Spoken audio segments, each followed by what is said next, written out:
ओम नमो भगवते वासुदेवाय। श्रीमद्भागवत महापुराण के अंतर्गत प्रथम स्कंद के प्रथम अध्याय में सुत जी को शौनक आदि ऋषियां प्रश्न करते हैं। इस जगत की सृष्टि, स्थिति और प्रलय होते हैं क्योंकि वह सभी सद्रूप पदार्थों में अनुगत है और असत पदार्थों से पृथक है। जड़ नहीं, चेतन है, परतंत्र नहीं, स्वयं प्रकाश है। जो ब्रह्म अथवा हिरण्यगर्भ नहीं, प्रत्युत उन्हें अपने संकल्पों से ही जिसने उस वेद ज्ञान का दान किया है जिसके संबंध में बड़े बड़े विद्वान भी मोहित हो जाते हैं। जैसे तेजोमय सूर्य रश्मियों में जल का, जल में स्थल का, स्थल में जल का भ्रम होता है, वैसे ही जिसमें यह त्रिगुणमयी जागृत, स्वप्न, सुषुप्ति रूपा सृष्टि मिथ्या होने पर भी अधिष्ठान सत्ता से सत्यवत प्रतीत हो रही है, उस अपनी स्वयं प्रकाश ज्योति से सर्वदा और सर्वथा माया और माया कार्य से पूर्णतः मुक्त रहने वाले परम सत्यरूप परमात्मा का हम ध्यान करते हैं। महामुनि व्यासदेव के द्वारा निर्मित इस श्रीमद् भागवत महापुराण में मोक्ष पर्यंत फल की कामना से रहित परम धर्म का निरूपण हुआ है। इसमें शुद्धांतः अंतस्करण सत्पुरुषों के जानने योग्य उस वास्तविक वस्तु परमात्मा का निरूपण हुआ है जो तीनों तापों का जड़ से नाश करने वाली और परम कल्याण देने वाली है। अब और किसी साधन या शास्त्र से क्या प्रयोजन, जिस समय भी सुकृति पुरुष इसके श्रवण की इच्छा करते हैं, ईश्वर उसी समय अविलंब उनके हृदय में आकर बंदी बन जाते हैं। रस के मर्मज्ञ भक्तजन, यह भागवत वेद रूप कल्प वृक्ष का पका हुआ फल है। श्री सुखदेव रूप तोते के मुख का संबंध हो जानने से यह परमानंदमयी सुधा से परिपूर्ण हो गया है। इस फल में छिलका, गुठली आदि त्याज्य अंश तनिक भी नहीं है। यह मूर्तिमान रस है। जब तक शरीर में चेतना रहे तब तक इस दिव्य भगवद रस का निरंतर बार बार पान करते रहो। यह पृथ्वी पर ही सुलभ है। एक बार भगवान विष्णु एवं देवताओं के परम पुण्यमय क्षेत्र नैमिषारण्य में शौनक आदि ऋषियों ने भगवत प्राप्ति की इच्छा से सहस्त्र वर्ष में पूरे होने वाले एक महान यज्ञ का अनुष्ठान किया। एक दिन उन लोगों ने प्रातःकाल अग्निहोत्र आदि नित्य कृत्यों से निवृत्त होकर सुत जी का पूजन किया और उन्हें ऊंचे आसन पर बैठाकर बड़े आदर से यह प्रश्न किया। ऋषियों ने कहा, सुत जी, आप निष्पाप है। आपने समस्त इतिहास, पुराण और धर्मशास्त्रों का विधिपूर्वक अध्ययन किया है तथा उनकी भली भांति व्याख्या भी की है। वेद वेदताओं में श्रेष्ठ भगवान बादरायण ने एवं भगवान के सगुण निर्गुण रूप के जानने वाले दूसरे मनुष्य ने जो कुछ जाना है, उन्हें जिन विषयों का ज्ञान है, वह सब आप वास्तविक रूप से जानते हैं। आपका हृदय बड़ा ही सरल और शुद्ध है। इसी से आप उनकी कृपा अनुग्रह के पात्र हुए। गुरुजन अपने प्रेमी शिष्य को गुप्त से गुप्त बात भी बता दिया करते हैं। आयुष्मान, आप कृपा करके यह बतलाइए कि उन सब शास्त्रों, पुराणों और गुरुजनों के उपदेशों में कलियुगी जीवों की परम कल्याण का सहज साधन आपने क्या निश्चय किया है। आप संता समाज के भूषण है। इस कलयुग में प्राय लोगों की आयु कम हो रही है। साधन करने में लोगों की सूची और प्रवृत्ति भी नहीं है। लोग आलसी हो गए हैं। उनका भाग्य तो मंद है, समझ भी थोड़ा है। इसके साथ ही वे नाना प्रकार की विघ्न बाधाओं से घिरे हुए भी रहते हैं। शास्त्र भी बहुत से हैं, परंतु उनमें एक निश्चित साधक का नहीं है। अनेक प्रकार के कर्मों का वर्णन है, साथ ही वे इतने बड़े हैं कि उनका एक अंश सुनना भी कठिन है। आप परोपकारी है, अपनी बुद्धि से उनका सार निकालकर प्राणियों के परम कल्याण के लिए हम श्रद्धालुओं को सुनाइए, जिससे हमारे अंतस्करण की शुद्धि प्राप्त हो। प्यारे सुत जी, आप कल्याण हो, आपका कल्याण हो। आप तो जानते ही हैं कि यदुवंशियों की रक्षक भक्तवत्सल भगवान श्री कृष्ण वसुदेव की धर्मपत्नी देवकी के गर्भ से क्या करने की इच्छा से अवतीर्ण हुए थे। हम उसे सुनना चाहते हैं। आप कृपा करके हमारे लिए उनका वर्णन कीजिए, क्योंकि भगवान का अवतार जीवों के परम कल्याण और उनकी भगवत प्रेममयी समृद्धि के लिए ही होती है। हम जीव जन्म मृत्यु की घोर चक्र में पड़ा हुआ है। इस स्थिति में भी यदि कभी भगवान के मंगलमय नाम का उच्चारण कर ले तो उसी क्षण उससे मुक्त हो जाए, क्योंकि स्वयं भय भी भगवान से डरता है। सुत जी, परम विरक्त और परम शांत मुनिजन भगवान की श्री चरणों की शरण में ही रहते हैं। अतएव उनके स्पर्श मात्र से संसार के जीव तुरंत पवित्र हो जाते हैं। इधर गंगा जी के जल का बहुत दिनों तक सेवन किया जाए तब कहीं पवित्रता प्राप्त होती है। ऐसे पुण्यात्मा भक्त जिनकी लीलाओं का गान करते रहते हैं, उन भगवान का कलिमलहारी पवित्र यश भला आत्मशुद्धि की इच्छा वाला ऐसा कौन मनुष्य होगा जो श्रवण न करे। वे लीला से ही अवतार धारण करते हैं। नारद आदि महात्माओं ने उनके उदार कर्मों का गान किया है। हम श्रद्धालुओं के प्रति आप उनका वर्णन कीजिए। बुद्धिमान सुत जी, सर्वसमर्थ प्रभु अपनी योग माया से स्वच्छंद लीला करते हैं।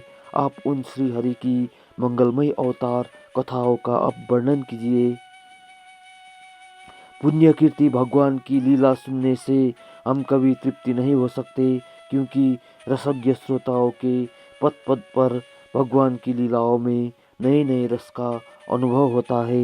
भगवान श्री कृष्ण अपने को छिपाए हुए थे, लोगों के सामने ऐसी चेष्टा करते थे मानो कोई मनुष्य हो, परंतु उन्होंने बलराम जी के साथ ऐसी लीलाएं भी की है, ऐसे पराक्रम भी प्रकट किया है जो मनुष्य नहीं कर सकते। कलयुग को आया जानकर इस वैष्णव क्षेत्र में हम दीर्घकालीन सत्र का संकल्प करके बैठे हैं। श्री हरि की कथा सुनने के लिए हमें अवकाश प्राप्त है। यह कलयुग अंतस्करण की पवित्रता और शक्ति का नाश करने वाला है। इससे पार पाना कठिन है। जो समुद्र से पार जाने वालों को कर्णधार मिल जाए, उसी प्रकार इससे पार पाने की इच्छा रखने वाले हम लोगों से ब्रह्म ने आपको मिलाया है। धर्म रक्षक ब्राह्मण भक्त योगेश्वर भगवान श्री कृष्ण के अपने धाम में पधार जाने पर धर्म ने अब किसकी शरण ली है, ये बताइए।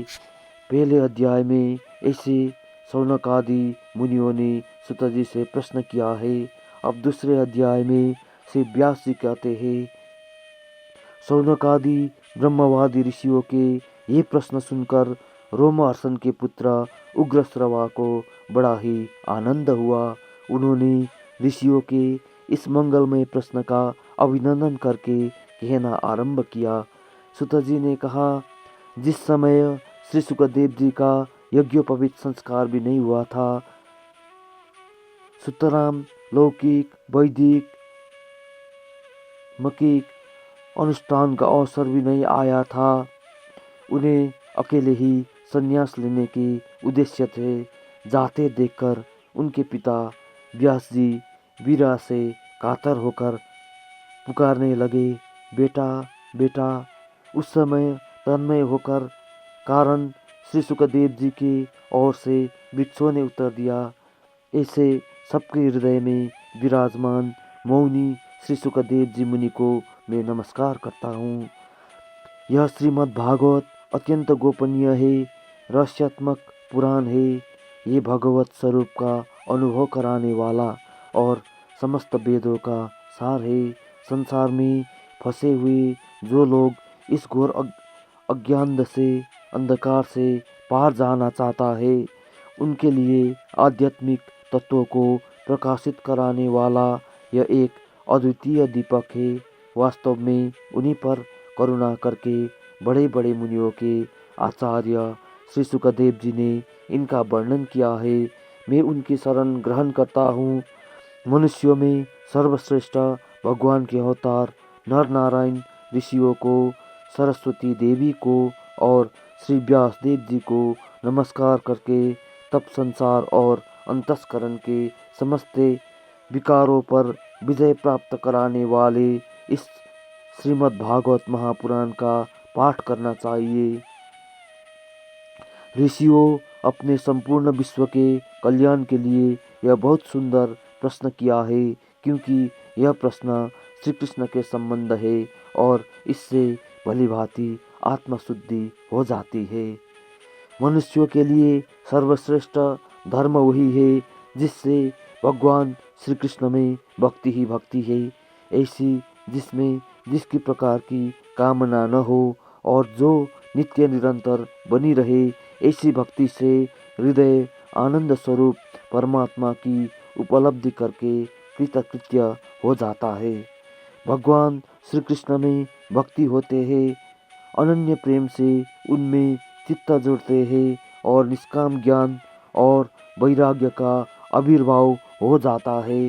धर्म का ठीक ठीक अनुष्ठान करने पर भी यदि मनुष्य के हृदय में भगवान की लीला कथाओं की प्रति अनुराग का उदय न हो तो वह निराश्रम ही निराश्रम है। धर्म का फल है मोक्ष, उसकी सार्थकता अर्थ प्राप्ति में नहीं है। अर्थ केवल धर्म के लिए है, भोग विलास उसका फल नहीं माना गया है। भोग विलास का फल इंद्रियों को तृप्त करना नहीं है, उनका प्रयोजन है केवल जीवन निर्वाह। जीवन का फल भी तत्व जिज्ञासा है। बहुत कर्म करके स्वर्ग आदि प्राप्त करना उसका फल नहीं है। तत्ववेत्ता लोग ज्ञाता और ज्ञेय के भेद से रहित अखंड अद्वितीय सच्चिदानंद स्वरूप ज्ञान को ही तत्व कहते हैं। उसी को कोई ब्रह्मा, कोई परमात्मा और कोई भगवान के नाम से पुकारते हैं। श्रद्धालु मुनिजन भागवत श्रवण से प्राप्त ज्ञान वैराग्य युक्त भक्ति से अपने हृदय में उस परम तत्व रूप परमात्मा का अनुभव करते हैं। शौनक आदि ऋषियों, यही कारण है कि अपने अपने वर्ण तथा आश्रम के अनुसार मनुष्य जो धर्म का अनुष्ठान करते हैं उसकी पूर्ण सिद्धि इसी में है कि भगवान प्रसन्न हो। मैं इसलिए एकाग्र मन से भक्तवत्सल भगवान को ही नित्य निरंतर श्रवण कीर्तन ध्यान और आराधना करता हूँ। करना भी चाहिए। कर्मों की गांठ बड़ी कड़ी है। विचारवान पुरुष भगवान के चिंतन की तलवार से उस गांठ को काट डालते हैं। तब भला ऐसा कौन मनुष्य होगा जो भगवान की लीला कथाओं में प्रेम न करे। हे शौनक आदि ऋषियों, पवित्र तीर्थों का सेवन करने से मत सेवा, तदंतर श्रवण की इच्छा, फिर श्रद्धा, तत्पश्चात भगवान कथा में सूची होती है। भगवान श्री कृष्ण के यश का श्रवण और कीर्तन दोनों पवित्र करने वाले हैं। वे अपनी कथा सुनने वालों के हृदय में आकर स्थित हो जाते हैं और उनकी अशुभ वासनाओं को नष्ट कर देते हैं, क्योंकि वो संतों को ही नित्य सुहृद है। जो श्रीमद् भागवत अथवा भगवद्गीताओं के निरंतर सेवन से अशुभ वासना नष्ट हो जाती है, तब पवित्र कीर्ति भगवान श्री कृष्ण के प्रति स्थायी प्रेम की प्राप्ति होती है। तब रजोगुण और तमोगुण के भाव, काम और लोभादि शांत हो जाते हैं और चित्त इनसे रहित होकर सत्य गुण में स्थित एवं निर्मल हो जाता है। इस प्रकार भगवान की प्रेममयी भक्ति से जब संसार की समस्त आसक्तियों मिट जाती है, हृदय आनंद से भर जाता है, तब भगवान के तत्व का अनुभव अपने आप हो जाता है। हृदय में आत्मस्वरूप भगवान का साक्षात्कार होते हैं, हृदय की ग्रंथि टूट जाती है, सारे संदेह मिट जाते हैं और कर्म बंधन छीन हो जाती है। इसी से बुद्धिमान लोग नित्य निरंतर बड़े आनंद से भगवान श्री कृष्ण के प्रति प्रेम भक्ति करते हैं, जिससे आत्मा प्रसाद की प्राप्ति होती है। प्रकृति के 3 गुण है, सत्व रज और तम। इसको स्वीकार करके इस संसार की स्थिति, उत्पत्ति और प्रलय के लिए एक अद्वितीय परमात्मा ही विष्णु, ब्रह्मा और रुद्र ये 3 नाम ग्रहण करते हैं। फिर भी मनुष्य का परम कल्याण तो सत्वगुण स्वीकार कराने वाला श्री हरि से ही होता है। जैसे पृथ्वी के विकार लकड़ी की अपेक्षा धुआं श्रेष्ठ है और उससे भी श्रेष्ठ है अग्नि, क्योंकि वेदोक्त ज्ञान यज्ञ आदि के द्वारा अग्नि सद्गति देने वाला है। वैसे ही तमोगुण से रजोगुण श्रेष्ठ है और रजोगुण से भी सत्वगुण श्रेष्ठ है, क्योंकि वह भगवान का दर्शन कराने वाला है। प्राचीन युग में महात्मा लोग अपने कल्याण के लिए विशुद्ध व सत्वमय भगवान विष्णु की ही आराधना किया करते थे। अब भी जो लोग उनका अनुसरण करते हैं वो उन्हीं के समान कल्याण भाजन होते हैं। जो लोग इस संसार सागर से पार जाना चाहते हैं वे यद्यपि किसी की निंदा तो नहीं करते हैं, किसी में दोष ही नहीं देखते हैं, फिर भी घोर रूप वाले तमोगुणी, रजोगुणी, भैरवादी भूतापतियों की उपासना न करके सत्वगुणी विष्णु भगवान और उनके अंश कला स्वरूपों के ही भजन करते हैं। परंतु जिसका स्वभाव रजोगुणी अथवा तमोगुणी है वह धन, ऐश्वर्य और संतान की कामना से भूत, पितर और प्रजापतियों की उपासना करते हैं, क्योंकि इन लोगों का स्वभाव उन भूतादि से मिलता जुलता होता है। वेदों का तात्पर्य श्री कृष्ण में ही है, यज्ञों के उद्देश्य श्री कृष्ण ही है, योग श्री कृष्ण के लिए ही किए जाते हैं और समस्त कर्मों की परिसमाप्ति भी श्री कृष्ण में ही है। ज्ञान से ब्रह्म स्वरूप श्री कृष्ण की ही प्राप्ति होती है। तपस्या श्री कृष्ण की ही प्रसन्नता के लिए ही की जाती है। श्री कृष्ण के लिए ही धर्मों का अनुष्ठान होता है और सब गतियाँ श्री कृष्ण में ही समा जाती है। यद्यपि भगवान श्री कृष्ण प्रकृति और उसके गुणों से अतीत है, फिर भी अपनी गुणमयी माया से, जो प्रपंच की दृष्टि से ही और तत्व की दृष्टि से नहीं है, उन्होंने ही सर्ग के आदि में इस संसार की रचना की थी। ये सत्व, रज और तम तीनों गुणों से उनकी माया के विलास है। इनके भीतर रहकर भगवान इससे युक्त शरीर मालूम पड़ते हैं। वास्तव में तो वे परिपूर्ण विज्ञानानंद घन है। अग्नि तो वस्तुतः एक ही है, परंतु जब वह अनेक प्रकारों की लकड़ियों में प्रकट होती है तब अनेक सी मालूम पड़ती है। वैसे ही सबके आत्मरूप भगवान तो एक ही है, परंतु प्राणियों की अनेकता से अनेक जैसे जान पड़ते हैं। भगवान की सूक्ष्मभूत तन्मात्रा, इंद्रिय तथा अंतस्करण आदि गुणों के विकारभूत भावों के द्वारा नाना प्रकार की योनियों का निर्माण करते हैं और उनमें भिन्न भिन्न जीवों के रूप में प्रवेश करते उन योनियों का अनुरूप विषय का उपयोग करते कराते हैं। वे ही संपूर्ण लोकों की रचना करते हैं और देवता, पशु, पक्षी, मनुष्य आदि योनियों में लीलावतार ग्रहण करके सत्वगुण के द्वारा जीवन का पालन पोषण करते हैं। दूसरे अध्याय में इस प्रकार से सुत जी महाराज वर्णन करते हैं। बोलिए श्रीमद् भागवत महापुराण की जय। इति श्री श्रीमद् भागवते महापुराणे पारमहंस्यां संहितायां प्रथमस्कन्धे नैमिषोपाख्याने नाम द्वितीयोत्सवः। ओम कृष्णाय वासुदेवाय हरये परमात्मने प्रणताक्लेशनाशाय गोविन्दाय नमो नमः।